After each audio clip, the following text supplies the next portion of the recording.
libro lo estoy editando yo solo. Mucha gente me pregunta, ¿por qué lo editas solo? ¿No les interesa a las editoriales? No, el libro interesó bastante. Lo que pasa es que yo siempre sentí que para publicar un libro sobre un tema tan complejo y tan difícil, y teniendo que leer un expediente kilométrico, gigantesco, de más de 130 cuerpos, más de 40.000 fojas, el libro no podía tener plazos. Si vos hoy vas a una editorial, te dicen, bueno, entregalo en 3 meses, entregalo en 6 meses, y yo no sabía cuándo iba a estar listo este libro. Este libro tardó 2 años justamente por eso, porque lo que yo quería era publicarlo teniendo clarísimo el asunto, que no hubiera ninguna duda, que no hubiera ningún punto suelto, ninguna cosa que me faltara poner. El libro tiene toneladas de información. Lo fui a presentar, cuando lo terminé, se lo presenté a las editoriales, a las 2 editoriales grandes les gustaron, y una me dijo, lo publicamos a mitad del año que viene. Yo dije, no, este libro tiene que salir ahora, este es el momento político y este es el momento adecuado para que la gente finalmente sepa la verdad de quién mató a Nisman, que en realidad ya no es secreto mi posición. Lo que cuenta el libro, lo que demuestra el libro, lo que prueba el libro, no porque lo pruebe yo, sino porque está en el expediente, simplemente hay que saber leerlo.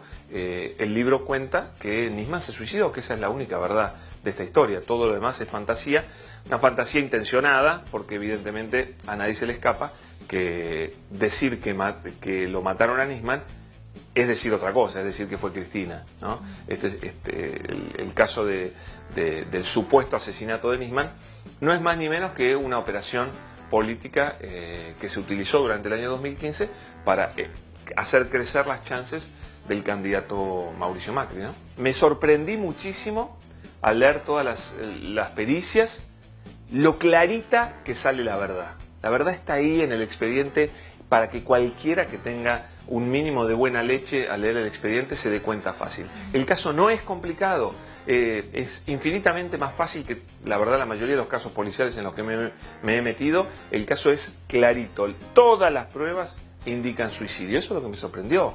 La autopsia dice que fue un suicidio, la Junta Médica dijo que fue un suicidio, la pericia criminalística que hizo Policía Federal claramente dice que fue un suicidio. Después se hizo una junta criminalística que avaló el tema del suicidio, que fue un suicidio. Después tenés todas las otras pruebas que se hicieron, ninguna arrojó ningún dato de que hubiese sido un asesinato. Solo una prueba en todo el expediente kilométrico, es una pericia que hizo Gendarmería, dice que fue un asesinato. Pero al mismo tiempo la lees y te das cuenta enseguida que es una mentira, que está hecha por gente o que no sabe o que quiso demostrar una falsedad. El tiempo pasó, yo hago un análisis muy profundo de la pericia de Gendarmería. Por supuesto es un mamarracho ridículo que parece hecho por gente que no es ni médico, ni criminalista, ni nada.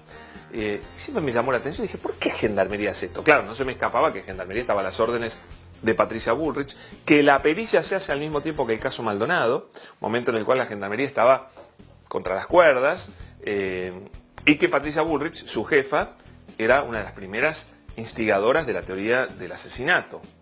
Yo sabía eso, pero después me enteré, porque, bueno, tengo fuentes que me lo contaron de primera mano, que en realidad lo que pasó en la pericia de Gendarmería fue que les ordenaron a los peritos decir que eso tenía que ser un asesinato. Es decir, los peritos no hicieron una pericia, buscaron formas de probar algo. Y ahí vos, cuando tenés ese dato, entendés el mamarracho que hicieron. Nisman estaba desequilibrado. Ahora bien, hay un motivo, por supuesto.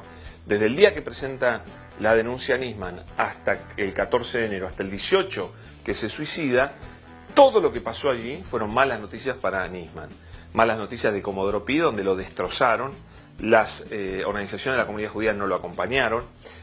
Ronald Noble, protagonista principal de su denuncia, lo desmintió, dijo que todo lo que había dicho Nisman era mentira. Jaime Estiuso, su gran apoyo, compañero y hasta, entre comillas, jefe, nunca le atiende el teléfono, lo deja solo. Nisman se quedó literalmente solo. Cometió un error gravísimo de análisis político. Él pensó que la denuncia de Cristina no iba a generar la conmoción. La intención de Nisman no era mandar la presa a Cristina ni perjudicarla, sino fortalecer su posición frente a la Fiscalía, que no lo echaran, y además también, obedeciendo órdenes de la derecha norteamericana y de Israel, obligar a Cristina o correrla a Cristina para que presentara el caso AMIA en el Consejo de Seguridad de Naciones Unidas. Todo esto está hay pruebas y está reconocido en el libro, me ocupo mucho de esto. Entonces a él se le juntaban un montón de motivos por los cuales presentar esta denuncia, pero nunca hacerle daño a Cristina fue la intención. Por supuesto que se lo hizo, porque evidentemente de política no sabía nada, se armó un lío tremendo, y él se puso en una situación de extrema debilidad. ¿Cuáles eran las debilidades de Nisman? Tenía $600.000 en una cuenta en Merrill Lynch, escondidos, de plata mala vida, o sea, era un corrupto Nisman. Tenía una causa por acoso sexual muy grave, que evidentemente él temía que alguien destapara, la destapo yo porque la pongo en el libro, es una causa muy muy seria. Después tenía una vida descontrolada, íntima, donde salía con prostitutas VIP y gastaba fortunas. Es decir, tenía un montón de motivos por los cuales él sabía que en una posición de debilidad todo eso iba a salir a la luz, y él, yo no dudo que él pensaba que iba a terminar preso, porque había caído en desgracia, porque se había metido en un problema muy grave, se había enfrentado al kirchnerismo cuando Cristina era presidente, verdad que Cristina era su último año de mandato, pero se metió en un lío tremendo, del cual él pensaba que no salía. Y además tenía otro frente muy duro en su familia, con su ex pareja, Sandra Rayo Salgado, que lo amenaza, le dice que no va a ver más a las hijas, que carga las tintas muy violentamente sobre, bueno, el hecho de que él había interrumpido el viaje de los 15 años de su hija Yara y demás. Bueno, todo ese cúmulo de situaciones que por ahí otra persona puede pilotear, evidentemente Nisman, que también en el libro te queda claro que su personalidad era una personalidad bastante alterada, bueno, él se suicidó, estaba mal, ¿no? Hay un personaje que aparece en toda la causa que es Lagomarsino. ¿Vos eso lo abordás en tu libro? ¿Qué papel tiene él en todo el suicidio y en la causa Nisman? Por supuesto que Diego Lagomarsino es un personaje clave en toda la causa. Yo analizo desde cómo se conocieron Nisman y Lagomarsino, que es un conocimiento fortuito, imposible de que Lagomarsino haya sido un agente de inteligencia que se lo plantaron a Nisman. Eso descártenlo, es una mentira. No hay en todo el expediente judicial una sola prueba de que Lagomarsino tuvo algo que ver, algún contacto siquiera con ningún servicio de inteligencia, y mucho menos. Trabajó como 9 años, fue amigo, confidente, más bien que amigo, empleado, ¿no? De Nisman. Jamás tuvo ninguna inquina como para querer matarlo, es decir, de pensar que de repente un día se volvió loco y se convirtió en asesino o partícipe de un complot de asesinato contra el fiscal. No cierra por ningún lado, porque nunca dio ninguna muestra de nada. Lo que él dice, que le pidió el arma, es cierto, se demuestra con las intensas llamadas que le hace el fiscal a él esa misma tarde, el sábado, el día antes de suicidarse. Coincide con lo que le pidió a Benítez, el jefe de su custodia, a quien también le pidió un arma. Coincide con la llamada que le hace a la mañana al comisario Ricardo Bogoliuk, un amigo de él, ex comisario de la Policía Federal, a quien cuando se entera que está en Mar del Plata le dijo: no, entonces no me sirve, te agradezco, mañana hablamos, otro día hablamos. Yo creo que Lagomarsino no miente, todo lo que él dice está avalado por fechas, por horarios y demás. Era simplemente un empleado que cometió un gravísimo error, que es prestar un arma, que además es un delito menos, ¿no? Pero le hizo una gauchada y le arruinaron la vida. Más allá de que no veo además la lógica de que vos digas: che, ¿sabes qué? Vos y yo vamos a matar a alguien. ¿Por qué vos no le prestás tu arma y después voy yo secretamente, lo mato con tu arma? Vos quedás enganchado y yo zafé.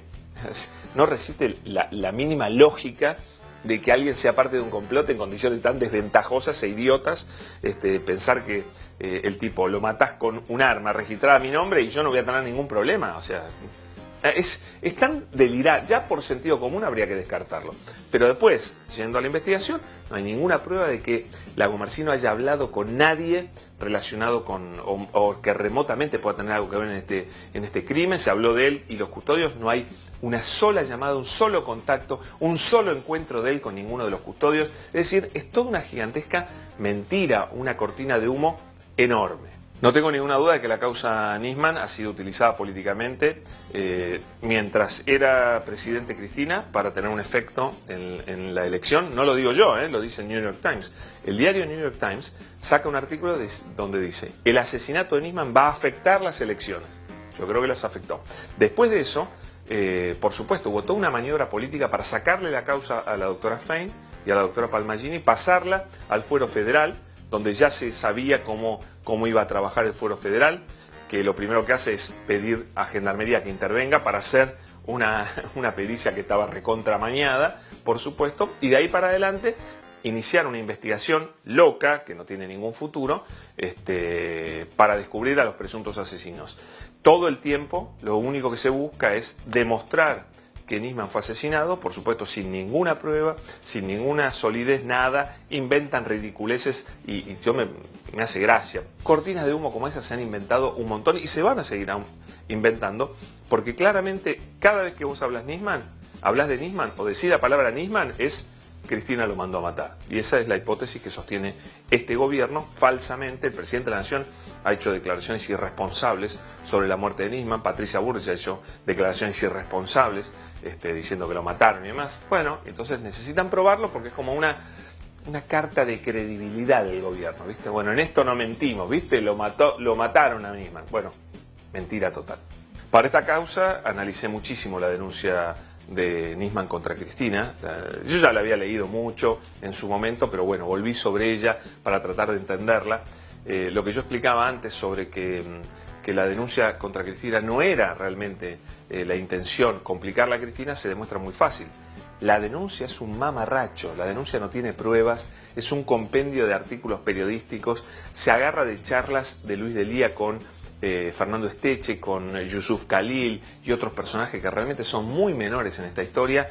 No demuestran absolutamente nada las charlas, creo que es más, demuestran que los tipos no sabían de lo que estaban hablando, que sí tenían ganas de que la Argentina se llevara mejor con Irán, pero de ahí a encubrir presuntos asesinos, por supuesto nada, jamás hubo ninguna prueba de que Argentina pretendiera levantar las alertas rojas, todo lo contrario. Yo, si bien critiqué al principio el memorándum, después cambié de posición, lo analicé en profundidad, entendí el contexto y me di cuenta que realmente el memorándum tenía una intención positiva, que era destrabar la causa AMIA, que nunca se había destrabado, nunca avanzó nada con Nisman al frente de la UFI AMIA, nunca avanzó ni un centímetro la causa AMIA, fue un desastre para los familiares de las víctimas que Nisman haya estado al frente de esa causa, porque no avanzó nada.